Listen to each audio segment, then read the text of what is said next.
My name is Matt Lasater, and I'm the founder of Engaged Agility. And I hired Brian a few months ago as one of my SPCTs. And he said, "Hey, I've got this friend Andrew," and he introduced us. And we said, "Hey, let's have a webinar."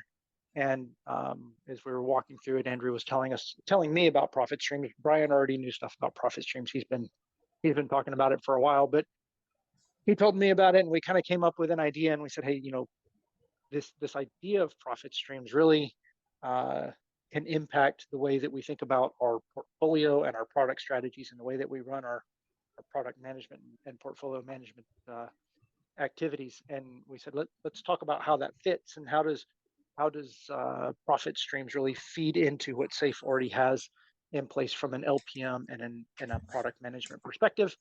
And so then I let Andrew and Brian put their big smart brains together, and we now have a wonderful webinar, and we appreciate all you guys coming. So Andrew, he is the co-founder and the principal partner with Start with Profit. They are a certified profit streams partner, and he is a profit streams trainer and designer. And he's also an SPC, so he understands all the things throughout the whole spectrum there. And then we have Brian with us as well. He is an SPCT here at Engaged Agility, but he also does a lot of work with Start with Profit. Um, and I'm glad that these guys know each other to work through these big hard problems. And as we were sitting and talking about it, one of the things that we kind of said, and I've always heard this in the method of what got you here won't get you there. And then you have to change. You have to change something to get you there. You have to change your thinking. You have to change your process. You have to change whatever it is.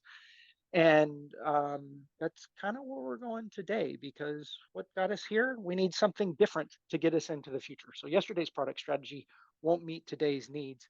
And Andrew and Brian are going to run us through some thoughts on how that can happen. So Andrew, I'm going to turn it over to you. All right, thank you, Matt. So I think the underpinning idea of profit streams and Start with Profit is, how do we really help companies engage for growth? How do we help optimize our product strategy to grow revenue, grow customer engagement, and create sustainable profitability?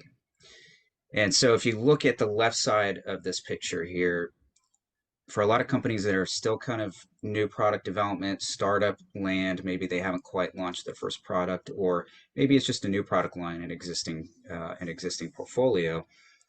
You're going to come up with a product strategy. You're going to come up with a vision for what you're trying to do, and we really want to be agile about that process, right? If you set and forget and you don't have triggers to look at how to redefine and reinvigorate your product strategy, change that and refine that over time based on new information, based on MVP, customer research, you might get this red line that you see where it actually takes longer to start generating revenue and have that revenue counterbalance the sunk costs of development, right? And then on the right side, we see a different picture where, if we are quicker to listen to our customers, if we're actively managing in our solution life cycle, for our established products, what customers are saying and doing with our product, and we're revisiting that, 2, 3, 4 times a year and updating our strategy, we have the opportunity to, again, increase profit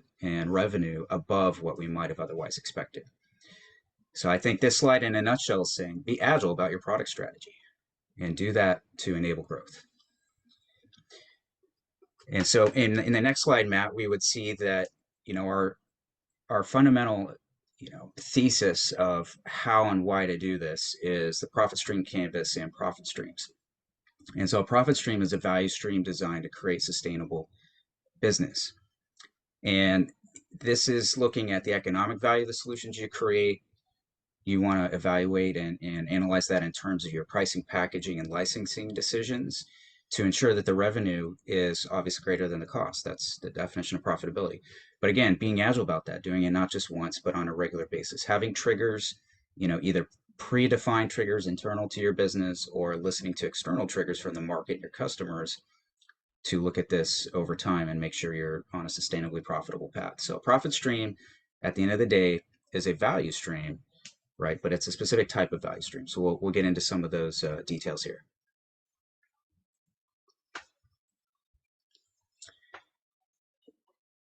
When we look at value streams, the originating concept from lean and lean manufacturing, and now scaled agile framework, and other folks have picked up on this. In agile, we try to build stream aligned teams to develop good solutions. uh, Typically, we for the most part look at value streams and the concept of development and development value streams. I think right now we want to focus on what the scaled agile framework might call operational value streams. And when those operational value streams are selling a solution and generating revenue, you're in profit stream land. Okay. When you have a value stream that, we were talking about this, Brian and I were talking about this the other day, a mileage awards program for an airline may not be, and I get you can buy miles, right? But, a lot of that development, a lot of the stuff that's going on there is not necessarily meant to be its own service and product line. It's in support of generating revenue from airfare, right? From buying tickets and having repeat engagement with your customers. And also with development value streams, again, if we're developing a CRM solution, implementing an ERP system in our IT environment, or building some sort of core product that enables a certain step in our value stream, that's not an obvious profit stream, right? So that's not what we're talking about. We're looking at the overall business value generation of delivering something to an external customer that they pay for.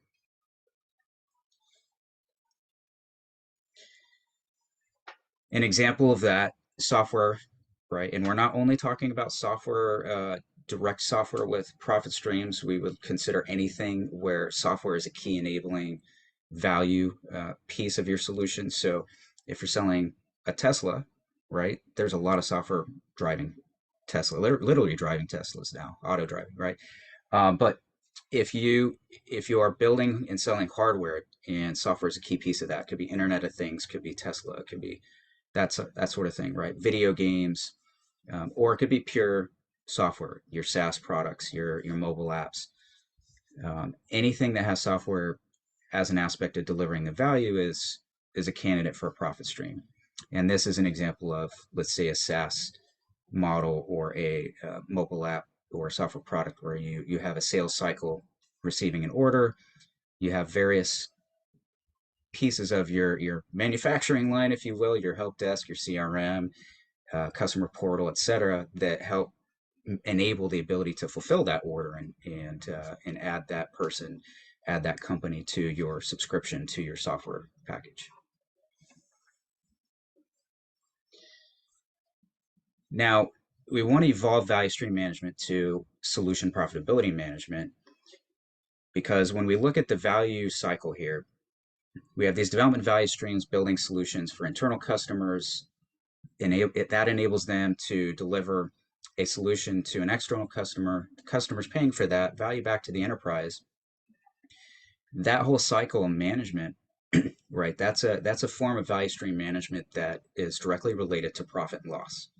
And so we want to call that management activity solution profitability management. And that implicates some additional disciplines that you might otherwise see in product management and value stream management. We need to be a little bit more savvy on things like, what exactly is value? How are we quantifying value in terms of revenue, in terms of profitability, in terms of the pricing and packaging decisions we make that enable that and deliver value back to the business. So solution profitability management really is the new discipline that is emerging around building, operationalizing, and optimizing your value streams and turning those into profit streams. Okay. And if you want to learn more about this, I want to point you to Jason Tanner and Luke Hohmann's book, Software Profit Streams. It's really where the profit stream IP is coming from. But that's the Bible, if you will. There you go. Thank you, Joel. He's holding that up. 400 pages of goodness. My plug here. I just want to leave you with this impression, right? It's not a 400-page textbook of word dense, tens and tens of thousands of words. It's actually a beautiful, very well designed book, aesthetically pleasing, great graphics.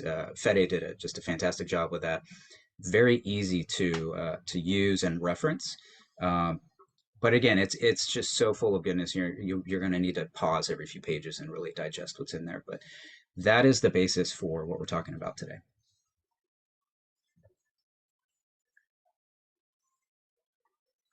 Okay, so let's put this in action. What does software profitability management look like? How do we implement this?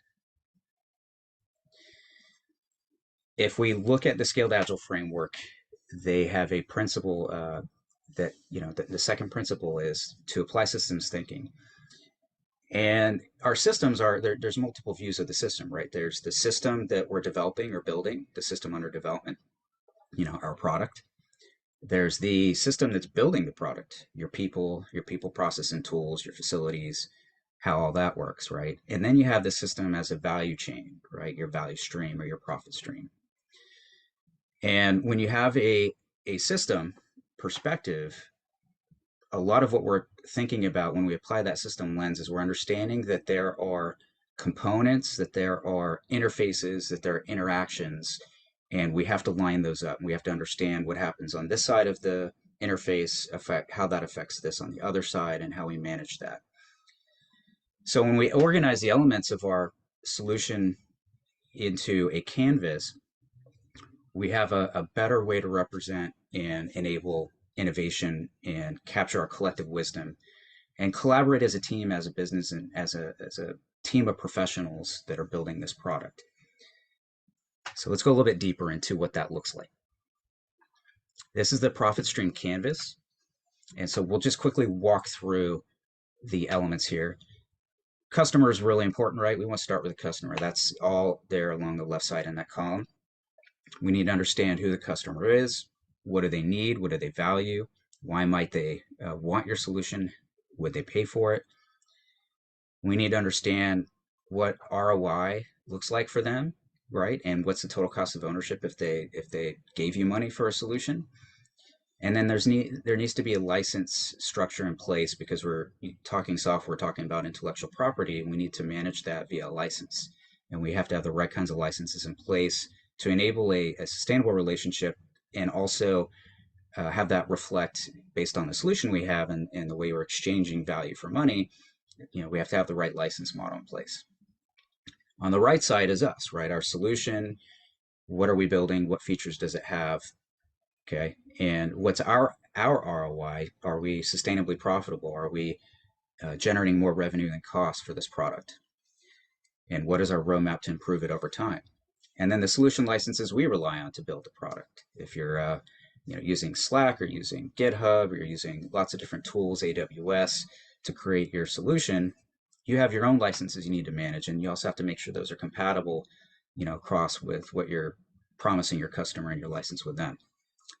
And then down the middle is how it all comes together. Our value exchange model is, how we're generating value for the customer in a way that they can then pay for. And supporting that is how our pricing is set up, the strategy and structure behind that, specific policies. Our profit engines are things that help us generate transactions and make those transactions more profitable or higher quantity, higher value. And then making sure everything's compliant with our legal and regulatory conditions, compliant with our licensing. So these all fit together. Things that you want to change and do in your customer license have impact on solution and solution ROI. Things that you maybe want to change in your pricing, you may need to understand the impacts of, how the customer is going to behave differently based on that, right? And what that means for what kind of features and benefits you need to build. So everything kind of flows in and out of these different components, and we need to manage that. Three main aspects to this for sustainability perspective, right? We want to have solution sustainability, being able to deliver value consistently to our customer over time, making sure that's a win-win. Economic sustainability, they need to not just believe, but they need to see that their investment in your product is paying back, that their total cost of ownership is not exceeding the value they receive from your product, right? They happily renew every year because they're getting value from that. And then the relationship sustainability, you're adequately managing the risks and in managing the scenarios that could unfold that could damage the relationship, and you've got that taken care of in your licensing terms, end user agreements, and so forth. We also want to make sure we have alignment across the business as far as how we get to our answer, how we implement our strategy, create the product strategy, and execute that strategy. Everything is alignment. I remember an Agile coach in another context saying, that the top three problems to solve as a business leader, is alignment, alignment, and alignment. So how do you keep everything aligned? How do you keep everybody on the same page? And the profit stream canvas allows, multiple concurrent lenses that you can use to ensure, are you aligned on how you understand and take care of your customer? Are you aligned on how you're monetizing your platform and your services?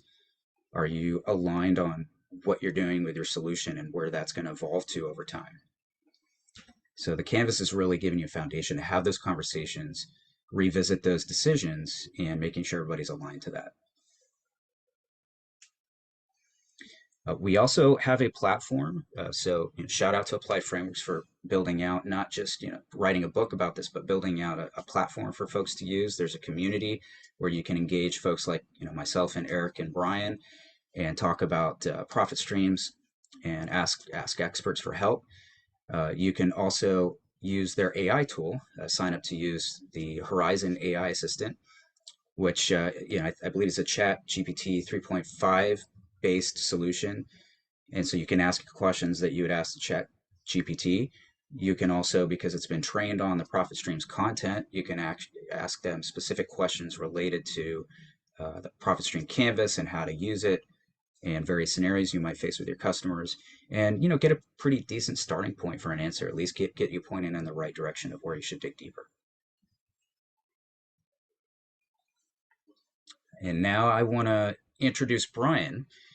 He was introduced earlier, but I want to revisit that. Say welcome, Bryan, to the stage, and I'm going to hand this off to you to talk about how we empower solution profitability with the Scaled Agile framework.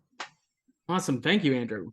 Yeah, so thank you for setting the stage there. So the profit engine, or not profit engine, the software profit streams, they stand on their own, right? You can apply this in multiple contexts, whether you're using waterfall or agile, or if you're a huge corporation, right, and you've scaled agile, well, this can be applied there as well. And we're going to focus on SAFe here in particular because it's the biggest framework out there for scaling, the one that's used most commonly. And so we want to start with this conversation where we start with pretty much everything else, right? It's about the mindset, the values, and the principles. And so here we're starting with principle one, take an economic view. This principle is centered around the entire enterprise aligning on a common mental model regarding the economic decision-making and solution trade-offs, right? Because there are going to be trade-offs that we have to make. Well, everybody needs to understand, the same economic the same economic framework so that we are speaking the same language, we're not misaligned, things like that. So a couple of key attributes to any good and effective economic framework are going to be one, precisely specifying value by product, right? Taking that directly from lean thinking. Another one, though, is going to be, another attribute will be the ability to prioritize work based on economics. And so with SAFe, weighted shortest job first is the technique used to collaboratively prioritize work based on economics and to gain alignment from multiple stakeholders as to what is the right thing for us to do right now. And so the profit stream canvas, where does this come in? Well, whenever we look at this is SAFe's economic framework here we're seeing, and there are four key elements here. Well, the one I want to focus on this is going to be the weighted shortest job first in the bottom left, and that cost of delay element there in particular. And so the reason this is so important is that the weighted shortest job first, whenever we're having those conversations, we're looking at multiple components. We're looking at user value and business value. We're looking at time criticality. We're looking at risk reduction and opportunity enablement. And so the profit stream canvas sets the groundwork for greater alignment between these different stakeholders during that session, because it helps build a deeper understanding of user and business value and risk reduction and opportunity enablement. And I like this too, because the idea of value can be kind of nebulous from time to time, right? It can be difficult to quantify. It's almost like if you're driving, early in the morning or late at night and it's twilight, and you have a little bit of haze in the air, you can kind of see where you're going, you know what it is, but it may be hard to really articulate. And so we can get a lot more clarity around what exactly do we mean by value as a product manager, solution manager, a business owner, a stakeholder. What exactly do we mean by value while we're having those conversations to calculate our cost of delay? And so having a common mental model when it comes to economic decision making, it's a complete game changer. But that's not the only thing the profit stream canvas influences. So the profit stream canvas, this is taken directly from Safe Solution Vision here. It influences just about every aspect of the solution that's being built. And so it will guide the creation of and the adjustments to our solution vision, right? Where we're looking, what does the solution look like in the future? The product fit, right? Is it actually fit for purpose? The solution intent, or the single source of truth there, right? These are going to be things like our artifacts, our documentation, our compliance pieces, things of that nature, and the backlogs of work and opportunity throughout a safe enterprise. So this really does influence everything because it helps guide that solution vision and creation. But it does more than that too. It also helps facilitate a design, the design of a whole product solution. And so this is a term that y'all may be familiar with now, but just looking at a solution that is not just meeting the generic need of a market, but actually fulfilling a need now, differentiated and into the future. And so the profit stream canvas incorporates multiple elements of customer centricity and design thinking to make sure that the solutions that are being built are feasible, economically viable, desired by the customer, and sustainable throughout the entire solutions lifecycle. So research that you do to generate your profit stream canvas will directly inform and influence the overall product strategy and design. And so let's take a look at some of the profit stream tools and systems that enable solution sustainability, economic sustainability, and relationship sustainability. So we have two on this page here. And so on the left-hand side here, we're talking about customer benefit analysis. So customer benefit analysis is going to be used when creating a profit stream canvas to ensure that the product strategy and design is actually meeting our customers' needs, right? Be able to say, hey, what are the main things in our solution that this customer absolutely loves? That way we can focus on getting the most value out the quickest. Using insights from the customer benefit analysis, we're able to model the customer's return on investment so that we're able to evaluate things like our pricing and our packaging options. And whenever we have that data, we are able to forecast solution revenue throughout the entire solution lifecycle. Data like that is extremely important whenever you're talking about having a lean portfolio. You're looking at determining budgets and forecasting expenses. It's very valuable there. And so this next part here, I made mention that there is another system here that we're looking at from the profit stream canvas, and that is a system that it's a systems approach to both licensing and out licensing and compliance, and very importantly, the architecture that enables that system, right? So we're looking at this here. Part of sustainability is that relationship sustainability. If we are violating, regulatory and industry laws, well, we're probably not going to be able to sustain our relationship with our customer for long, right? Either we're going to take a financial hit, which also isn't good, right? It means that it's not economically sustainable, but also means that, hey, the customer may not use us. And so that is a key thing to bring out here, is that it is a system for our licensing, our compliance, and the architecture as well. And so all that is around the product management side of SAFE, right? How the profit stream canvas can help and influences agile product management in SAFE. But it also can be taken up to the next level as well. And so this is where we start looking at taking these concepts and bringing them into lean portfolio management in SAFE, because this is going to help us make better decisions as to what we're investing in and when. So the lean portfolio management competency here, it helps align the entire enterprise, or the enterprise's strategy, I should say, to execution. And it's comprised of multiple value streams that Andrew was bringing up earlier, or one or more value streams, I should say. So a key to that alignment is determining what the right opportunities are for us to actually fund, right? And ensuring that those opportunities and the solutions that we have now, that we are meeting regulatory, we're meeting our industry, our legal, and our organizational compliance concerns. So those are two key elements here that the profit stream canvas can help with. The profit stream canvas also, because it does focus on those three different flavors of sustainability there. They are independent, but they are also a system as well, right? They do influence each other to an extent. Because the profit stream canvas is focusing on your solution sustainability, economic and relationship sustainability, it is a very powerful artifact that can be used when you're trying to determine the strategic direction of the portfolio, right? Where to spend funds, and also how we can reduce risk related to things like auditing and compliance. And so a lean portfolio, any lean portfolio, but a lean portfolio management construct, the strategy investment funding folks, they will have multiple tools available to them by using this canvas to help capture, visualize, communicate important financial and compliance information. A lot of this data that we're capturing is often going to be used at very critical points in the flow of a portfolio. Things like a go, no-go decision. Are we going to do this or not? Are we going to pivot, or are we going to persevere? Are we going to continue building this once the MVP has been validated? Or are we going to either do a market pivot, a zoom in, zoom out pivot, or are we just going to stop development totally? And so that was a lot of stuff there. And that is actually where we're going to stop for the LPM side, the safe side here. And so I'll turn it back over to you, Matt, for the next piece. On my mute button.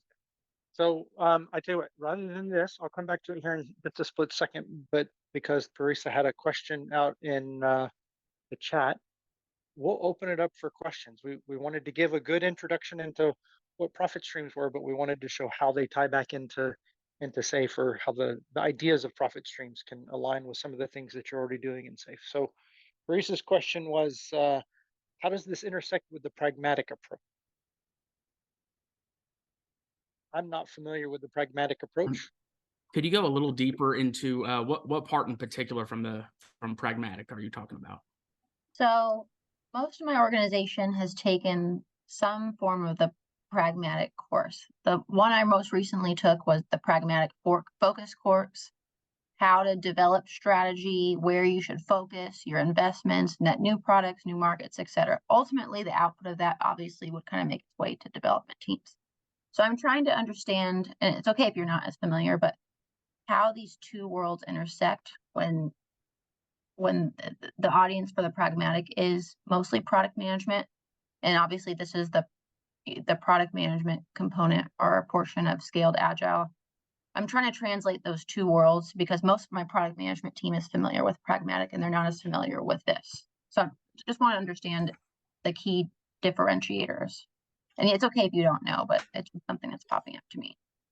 Yeah, I'm going to say, I'm going to plead ignorance on what's in the pragmatic training as far as what they emphasize. But more generally, I'd say the departures here, or the augmentations here to product management that we're bringing in, is really around helping product managers be a little bit closer to a few things that maybe they haven't traditionally been asked to do or participate in. One of those is getting a lot deeper into pricing, understanding the various pricing strategies that are available to them, and understanding how to weigh and compare and try different pricing approaches based on the type of solution they have, based on the type of value exchange model they have, and just incorporating things around, say things like, whether you're having policies around discounts, whether you're having the right conversations with your customers in the sales process, understanding differentiating between user, buyer, and decider roles in the sales process. There's a lot of things there that product managers maybe have been downstream from, or not in the room for those conversations. And they're maybe more focused on, looking at, sure, the values of the feature, the benefits of the features and the value that provides to the customer, but maybe not actually translating that to the customer ROI and getting a financial picture and having pricing discussions related to that.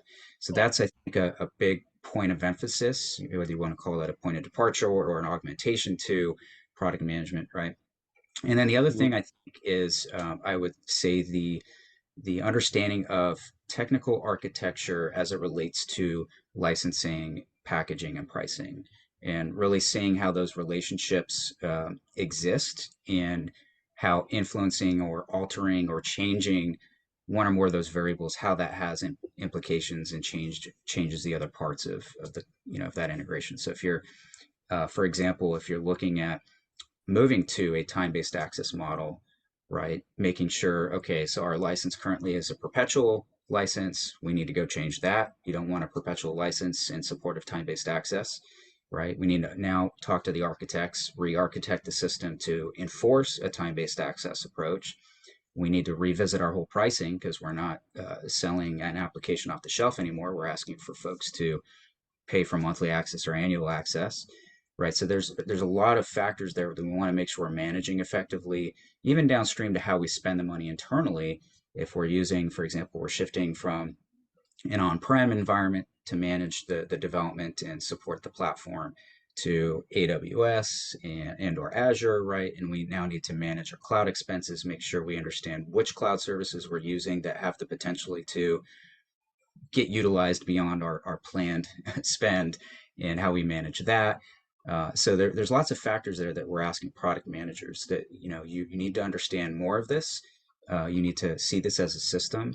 And I think the challenge there, right, is yes, there's a lot more they need to understand, but it's a team sport, right? We're not asking product managers to be the expert on all that and make the decisions on all that, but we want to bring them into the room for more discussions. We want them to facilitate bringing together the right people to have those discussions, to make better decisions as a business and achieve this kind of, end goal of a sustainable profitability.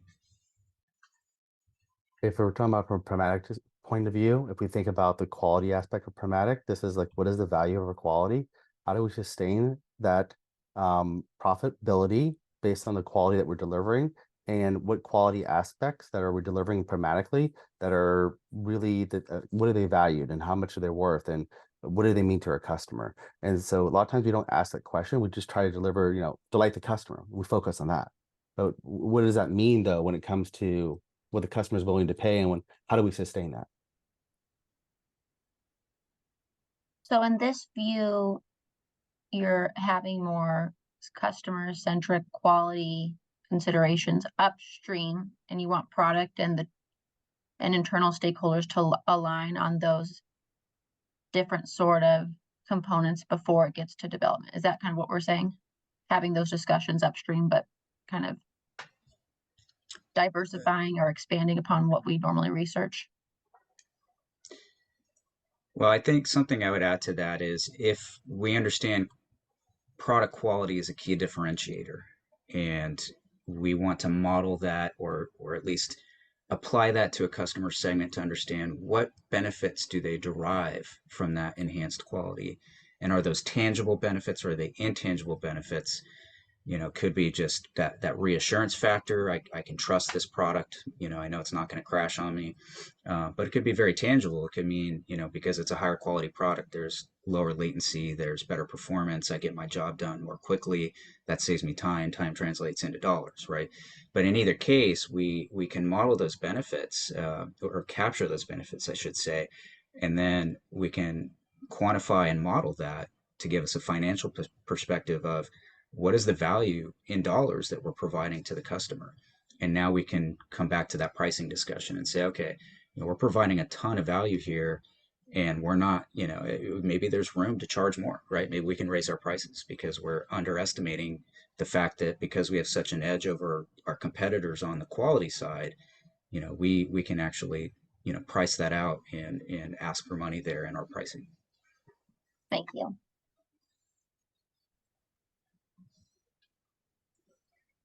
What other burning questions are out there? I really like the idea here. And I had this exact same, there was a meetup last night here in San Antonio. I had the exact same conversation about a completely different topic. But the answer was, we want to have the right people in the room at the right time talking about the right stuff to make our product strategy better. And everything that we do in Agile is trying to push people together because individuals and interactions, right? We want to interact, we want to collaborate so that we can align. And I love that the same answer just came up. It's all about having the conversations about the right stuff so that we align on it. My question was going to be, my question was answered on the second slide. Fundamentally, I wanted to understand how they were distinguishing between an operational value stream from SAFE's perspective and a profit stream, and it's just very clear.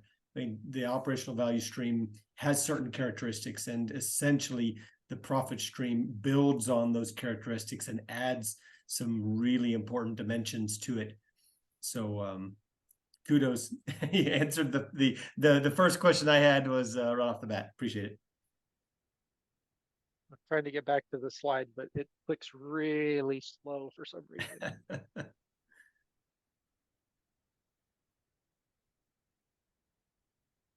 All right. Well, now that I've clicked all the way to the beginning of the slides, let's go to the end.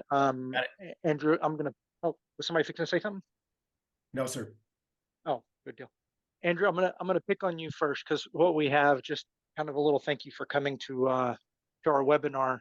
We've got some coupon codes for a few classes, and Andrew's going to tell you just a brief little bit about the two that he's got out there and what you can expect from them, and like what you would learn and what the certification means at the end. So, Andrew, you want to do that while I get through the next 3 slides here? Yes, absolutely. So our next class coming up, just over a week away, is our profit stream design class, and this is our deepest offering. It's a 3-day class. We try to offer it over half-day sessions to give folks room to breathe and get work done. But it's essentially 20 plus hours, 20 to 22 hours of content. We have a Miro board and a set of slides that we go through, and it's very workshoppy. We really kind of do hands-on practical activities to help you not just learn it but feel comfortable applying it. And the intent of this course is to essentially equip you to take these concepts and implement them as a leader in your domain, right, in your area where you're influencing a product or solution, and maybe ideally taking on some more accountability for ensuring that you can achieve sustainable profitability with the direction of that product. The software pricing fundamentals is about some portion of the profit stream design class. We don't get as much into licensing and application. We focus more on the key elements of pricing and packaging aspects that you need to understand to, for example, make decisions on a more frequent basis around changes to pricing and packaging, and having a seat at the table for those conversations. So again, the element of difference there, I would say, is profit stream design. We want to equip you to lead and facilitate this journey and grow a sustainably profitable business. With software pricing fundamentals, we want to equip you with the elements to be a part of the conversation and make sure pricing and packaging is at least being addressed on a more holistic way, so that you can, again, drive the conversation of profitability in your environment. And that's coming up in December. And then from Engaged Agility, we've got the LPM classes out there. There's several of them through the end of the year. My calendar will be stretched out through the end of February within the next, I don't know, probably week and a half.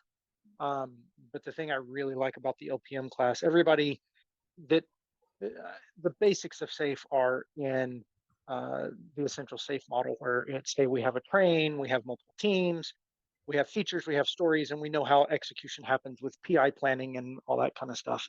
LPM takes a different look, and it's, what do we do with strategy? How do we connect that strategy to the execution?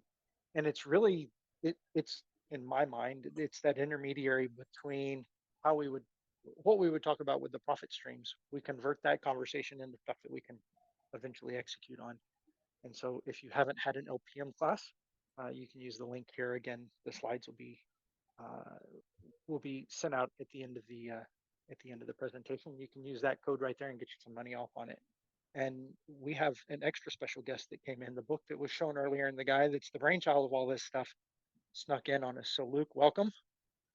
Hi, everyone. I am thankful that I was able to sneak in before the end. I'm really excited about what you are doing and how you're advancing the thinking, and I'm very honored to be working with such great partners. And hey, Bryan, see some friends on the line. Hey, Luke. There was an interesting question. I think you might be a good person to give some insight into this too. So there's a question around pragmatic, right? And how the pragmatic approach differs from the software profit streams, the profit stream approach. And, we answered it pretty well, but I would love to get your insights on that. Yeah, I'd say that Pragmatic's approach to pricing and packaging and licensing is, and our approach differs in the following way. Imagine that you were to sit down tonight at dinner. Pragmatic is the salt that you would add to something, and that's about all they cover in their pricing and licensing. What we're doing is we're giving you the entire meal. We're going to make sure that you have everything you need from the first course to the last course and dessert included to get you what you need. It's an order of magnitude more thorough and comprehensive and more systematic than what Pragmatic offers. So, and Pragmatic is a fine company. They've been around for a very long time. Of course, if you really dig into their framework, and I invite everyone to really dig into the Pragmatic framework, many of the boxes, you don't even know what they mean anymore. And when you look at their world, it's not aligned to agile practices. It's still, I would say, rooted in the best of the late 80s thinking about product management. But I think the agile community has really migrated beyond the way that Pragmatic would present and think about it. And I have some history there if people want to go further. But yeah, Bryan, they're salt. Maybe if you give them generous some pepper, but they're not a meal. We're the entire meal that you need to be nutritionally valuable for your company. Awesome. I'm just excited that Luke came in to see us. So I hardly heard the answer there, but thanks for coming. Yeah, well, I'm honored that you're here and doing this, Matt. I am really, I am enthusiastic because we're building something new, and it's leaders like you, Matt. It's leaders like Eric and Bryan and Andrew and Joel, and other people that we hope come in. And hi, everyone who's here. You're seeing something that is fairly rare, which is, how do we evolve the concept and practice of agility? And who wants to be involved in the next step? Who wants to be involved in this next bold move? And it's an exciting time. And I'm happy to answer any questions people want to throw at me. I don't shy away from from questions. Well, since we have Luke here, anybody have any special questions? Yeah, I want Luke to sign the book, Innovation Game.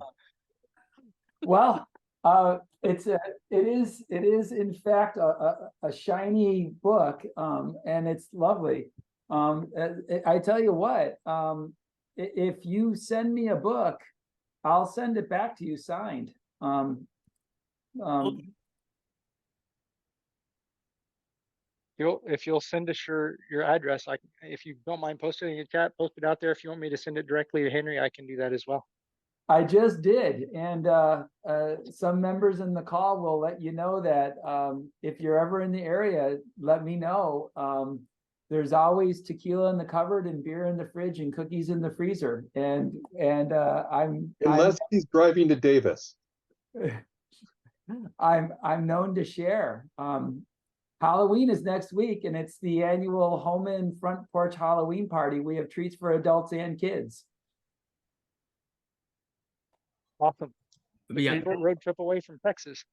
Best and jalapeno margarita you'll ever have, by the way. Yeah, best part. Yeah, I make a pretty good jalapeno margarita. Hi, and Joe. look, I always remember a story that you talk about participatory budgeting. You and your wife, and you buy a shoe, and you buy something else. That example that you gave, I still remember. Um, participatory budgeting is still a very dear part of my world and my life. We just published a new paper about them. I know it's a little far from profit streams, but if you're still into Henry, if you're still into participatory budgeting, we just published a new paper on constraints and for the government color of money constraints in participatory budgeting. And that just got published by Scaled Agile a couple of weeks ago. So I can track that down real quick. But yeah, I'm still a fan and still a practicing agilist regarding participatory budgeting. Awesome. Well, Luke, thank you for joining us. Any other questions before we go ahead and wrap up? Matt, I want to follow up on one thing that you had mentioned. When you mentioned that there's some profit streams workshops coming up, and then right on the heels of that, you talked about the LPM class and kind of how the two dovetail together. Do you broach the subject of profit streams when you present Safe LPM? Do you try to introduce that concept? Is there a way to do that in a way that's beneficial for the participants, but that's also conforms with the with presentation of Scaled Agile's material? Carl, you're such a forward thinker, and I appreciate it. Andrew and Brian and I kind of talked about it. We were like, do we offer this to where we can do like a 2 or 3 day profit streams class that then comes up with an LPM class, and we kind of bridge them across? Could we do it here? And the answer is we'd love to, but MVP was, let's get a webinar out there and see if people ask questions and have good conversations about this stuff. And then we can figure out that stuff to tie in the middle. So we want to, but it's not there yet. Carl, if you don't mind if I step in on this one, I was the principal author of the Safe LPM course when I worked at Scaled Agile and I was on the framework team. And I would say that the way Matt and the way Brian and the way Andrew and those people will teach LPM is that there's this emerging pattern in Safe 6.0 with some of the business agility work. And you're starting to see a little bit of interesting stuff in the framework. If you go to the framework article and you look at LPM, it'll still define the portfolio as a collection of development value streams. But if you go into the business agility article, Brian and Brian knows Safe very well. You'll find that there's an emerging concept, a variation called the combined portfolio. And in the combined portfolio, you will find alignment to where you'll find alignment to the concept of what we're advocating, which is businesses have to move from defining value or providing value, which we don't know what that is, to providing a profit. And so when you take an LPM course, and when you take this specific LPM course, you're going to be having this unique intersection of instructors who know both Safe LPM deeply, but also profit streams. And so if you have let's say a CIO-centric construction of a Safe LPM portfolio, you're more than likely going to be aligned to the notion of the development value stream, and the relationship with profit streams is going to be a little less. But if you're more evolving into the modern business agility and you're looking at combined portfolios, then you should take this LPM course or be aware of it, because what Brian and Matt and Andrew can talk about is they can talk about how this combined portfolio needs what profit stream has to fully realize the results of the portfolio. And it remains to be seen how Safe is going to be evolving. I'm not really at liberty to say what happened, but in June, Dean hired me to facilitate a retreat of fellows. And this was a very hot topic. And so it's likely to continue to evolve. I appreciate that, and I appreciate the nuance. I think if I had the CTO or the CIO in an LPM course, it might not even they might not broach the kind of subjects or ask the kind of questions that would lead into that profit streams discussion. But if I could get the CFO to show up in an LPM course, they would be hungry for it. So it makes a lot of sense. Yeah, I think the lens isn't the role of it's the CIO or the CTO or whatever. I think the lens is the nature of the organization itself. I'm going to throw a shout out to my partner who pushes me on a Saturday morning phone call, and that would be Andrew. We've been known to talk a lot on Saturdays, and one of the things that I think Andrew is really leading is the idea of how would profit streams be applied in nonprofit generating organizations, predominantly the government. So Carl, I would submit to you that the right lens isn't the title, it's more of what's the nature of the business itself. If the nature of the business itself is to be a profitable business, then you're more aligned to be able to more easily bring in profit streams and combined portfolios. If it's less aligned to generating a profit, such as, say, a government agency like the FDA or something like that, then it may be a little bit challenging. Now, of course, with that said, Andrew's really doing some very clever thinking and some very clever work and helping us advance our own thinking about profit streams. But that's, I don't know, Bryan, you and I have talked about this also quite a bit. I don't know if you want to throw anything into this mix. This is a topic I'm pretty passionate about. Like I look at, especially in the government space, something that they're not focused on profit, but they still do have budgeting, right? They still do have a financial concern and consideration. So some of the financial modeling is still a good thing to look at, especially whenever you look at doing research, for example, make sure that you're doing your market and user research. Well, if you're able to get that end user, whether it's a war fighter or a citizen, right, and you're able to understand their return on investment, right? Why would they want to go and actually, use this new weapon system that's being built? Or why would they want to go and use this new healthcare platform, right, that's being created by the government, right? What is in it for them? And seeing, well, what we're doing is going to have to outweigh what we're spending on it. So are these people actually getting more from it than we're spending on it? Right. So we can still take an economic view from a government perspective even and say, hey, how do we make this more sustainable? How do we make sure that we're building the right solutions that are long lived, right? Not something that's just going to be a overnight type thing where, hey, it's good for a couple of days and then it's, going downhill from there, but not a long-term solution viability. I could go on forever on this, but we're going to close to time. Yeah. I want to see Andrew had something. Yeah, and I won't add much there, just to say, 20 years ago when I started working in the government sector, I learned this term cost as an independent variable that our programs were using to help make engineering decisions. And that was, an early version of applying an economic framework, right?